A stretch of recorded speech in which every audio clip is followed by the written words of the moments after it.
Getting investment and getting people to invest in mental health is extremely difficult. People just find it difficult to invest in that because they're not able to see the ROI very quickly. It takes time to see the impact.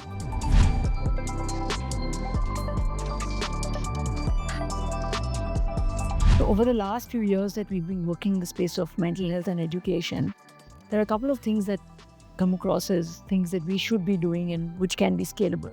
One thing I'd say is that it's very important to institutionalize the initiatives. And when I say that, I mean it's important to embed it within the working of the institution itself. I think that kind of promotes sustainability. It makes sure that it is going to be long lasting. And by embedding it within the program and within the institution, you're also getting ownership and the buy-in of the people, which also then goes towards the longevity of the institution. We've seen that over the last 3 years, with our sustained efforts, the suicide rate has come down by 40%. Institutionalizing the initiatives is extremely important.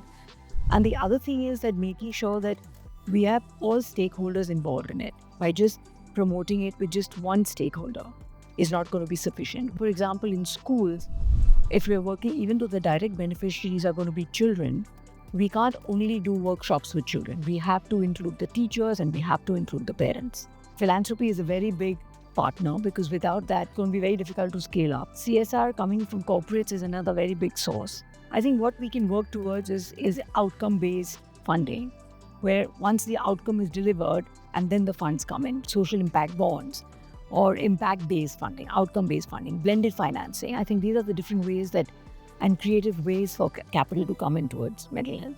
Mental health by itself and even work on mental health is going to help us up to a point, but it's important to integrate other things into it, whether it is climate, whether it is physical health. For example, physical health and mental well-being go together really well. Hi, I'm Nirja Birla, founder and chairperson of the Aditya Birla Education Trust, and I'm proud to be part of the Philanthropy Asia Alliance.